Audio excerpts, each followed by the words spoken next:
Di dalam hidup ini, tidak selamanya kebaikan dibalas dengan kebaikan juga.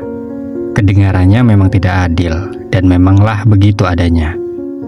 Beberapa kasus benar-benar membuat siapapun yang mendengarnya geleng-geleng kepala, bahkan naik darah. Bayangkan saja, sejak kecil dirawat, dibesarkan dengan penuh kasih sayang dan cinta. Semua kebutuhan, semua keinginannya, semuanya diturutin tanpa keberatan. Namun pada akhirnya, semua pengorbanan itu justru berakhir dengan balasan yang memilukan. Seperti di kisah kali ini salah satunya. Apa yang melatar belakangi pelaku berbuat seperti demikian, sehingga kasus ini bisa terjadi? Ini dia. Di sebuah dusun yang bernama Dusun Seling, Desa Karangjati, Kecamatan Wonosegoro, Kabupaten Boyolali. Ada seorang nenek yang bernama Mbah Ngatiem yang sudah berusia 70 tahun. Ceritanya, Mbah Ngatiem ini punya 5 orang anak, dan dari 5 orang anak itu yang masih hidup hanya 3 orang. Ngatinah, Sutinem, dan Ngatini. Singkatnya, anak-anak dari Mbah Ngatiem sudah berumah tangga semua, hidupnya masing-masing. Tapi rumah tangga Ngatini berbeda dengan saudara-saudaranya. Karena pada tahun 1990, Ngatini ditinggal pergi oleh suaminya, entah apa penyebabnya. Padahal waktu itu, Ngatini dan suaminya sudah dikaruniai 3 orang anak. Dan di tahun yang sama, yakni tahun 1990, Ngatini memutuskan untuk merantau ke Jakarta.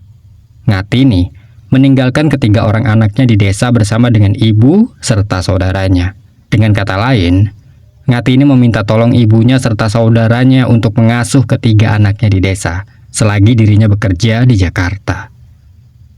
Keluarga Ngatini, khususnya ibu dan saudaranya, tidak tahu sama sekali apa pekerjaan Ngatini di Jakarta, di mana tempat tinggal Ngatini di Jakarta. Kabar Ngatini setelah ia kerja di Jakarta, mereka nggak tahu sama sekali. Yang mereka tahu hanya Ngatini kerja di Jakarta. Udah, gitu aja. Nah, 4 tahun berlalu, tepatnya sekitar tahun 1994, pihak keluarga di desa mendapatkan kabar duka. Kabar yang sebenarnya nggak diduga-duga. Kabar tersebut menyatakan bahwa Ngatini telah meninggal dunia di Jakarta dan sudah dimakamkan juga di Jakarta. Pihak keluarga tentu kaget dong, karena tidak pernah ada kabar tiba-tiba malah jadi begini.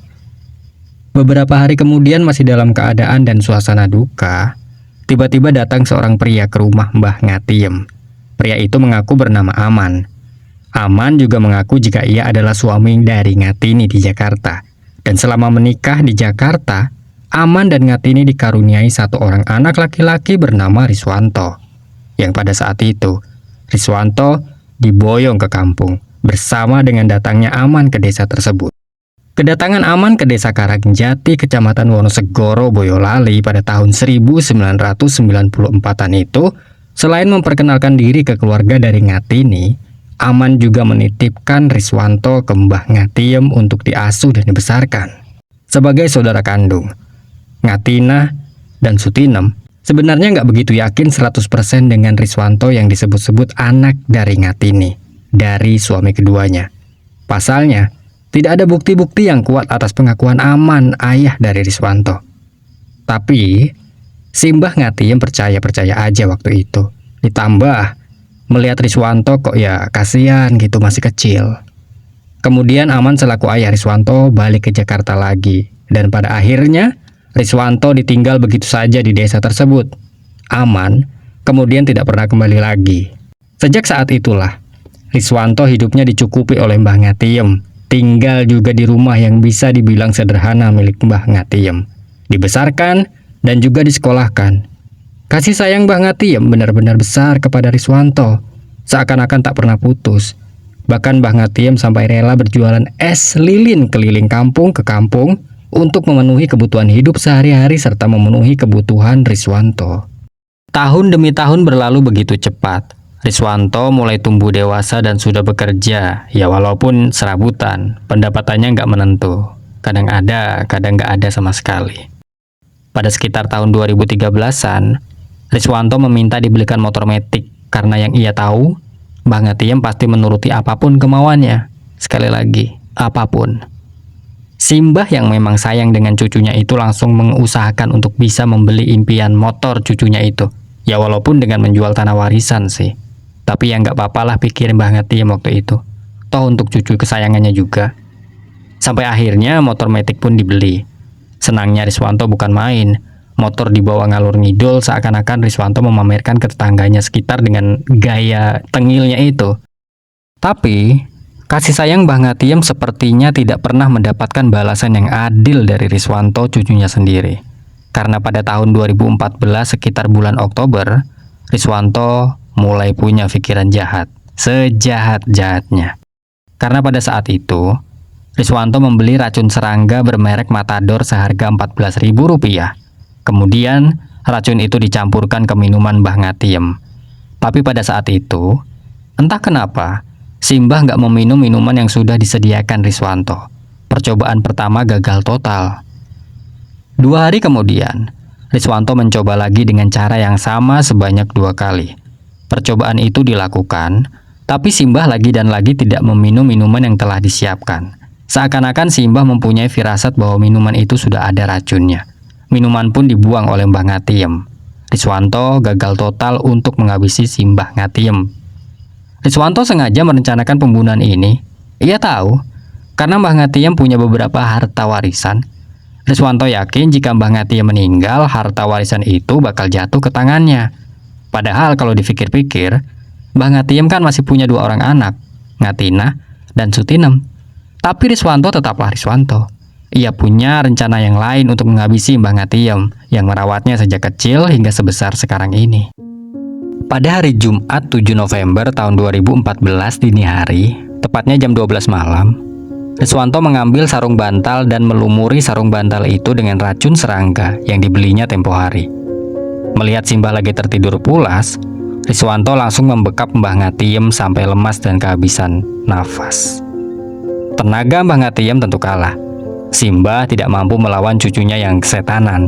Kemudian Mbah Ngatiem meninggal dunia di tangan cucunya sendiri.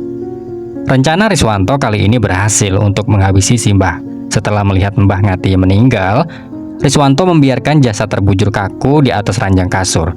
Riswanto bahkan juga ikut tidur di samping jasad Simbah beberapa jam setelah ia melakukan aksinya. Kemudian pukul setengah 5 pagi, Riswanto berteriak-teriak meminta pertolongan warga sekitar. Warga yang habis sholat subuh langsung berdatangan ke rumah Mbah Ngatiem. Kepada para tetangga, Riswanto mengaku jika Simbah sudah meninggal dunia secara mendadak. Untuk penyebabnya sendiri, ia tidak tahu pasti. Sutinem dan Ngatinah, selaku anak kandung Simbah, dikabari atas kabar duka yang mendadak itu. Singkatnya, saat proses memandikan almarhumah Simbah, pihak keluarga sempat curiga atas meninggalnya Simbah dengan adanya tanda-tanda yang mencurigakan. Pukul 11 siang, proses pemakaman selesai semua. Beberapa tetangga sekitar merasa janggal dengan meninggalnya Mbah Ngatiem, karena menurut kesaksian para tetangga, ada yang aneh di Jumat subuh itu. Karena warga mendengar adanya suara teriakan yang diduga berasal dari rumah Mbah Ngatiem. Namun hanya sebentar, tidak lama. Ditambah lagi warga menaruh curiga kepada Riswanto. Karena nggak biasanya Riswanto bangun pagi, yang mereka tahu Riswanto selalu bangun siang. Sampai akhirnya Sabtu 8 November tahun 2014, pihak keluarga melaporkan Riswanto ke pihak kepolisian. Laporan pun diproses. Pukul 18.30 Polsek Wonosegoro menginterogasi Riswanto di rumah Mbah Ngatiem. Riswanto tak bisa berbohong di rumah Mbah Ngatiem. Ia mengaku telah membunuh Simbah dengan racun. Riswanto akhirnya diamankan ke kantor polisi. Pada Sabtu 15 November tahun 2014, warga setempat memadati pemakaman kampung Dusun Seling, Desa Karangjati, Kecamatan Wonosegoro, Boyolali sejak pagi hari. Karena di hari itu proses autopsi jenazah Mbah Ngatiem dilakukan demi melengkapi data-data serta bukti untuk proses hukum. Tim dokter dari Rumah Sakit Umum Daerah Dr. Muwardi yang langsung menangani proses autopsi kala itu. Sutinem selaku anak kandung Mbah Ngatiem turut hadir di hari itu. Namun karena satu dan lain hal, Sutinem memilih untuk pulang karena tidak kuat melihat prosesnya.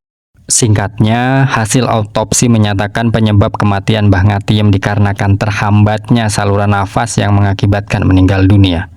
Dengan ini, Bukti-bukti sudah sangat kuat untuk proses di pengadilan. Rabu 21 Januari tahun 2015, sidang kedua digelar di Pengadilan Negeri Boyolali. Sidang dengan agenda pembuktian menghadirkan 7 saksi sekaligus. Ketujuh saksi tersebut diantaranya anak korban bernama Sutinem, tetangga terdakwa yakni Nurwanto, Fuad Asim, Jumiem, Marmin, dan Samsudin, serta penjual racun serangga jenis matador bernama Hamdani.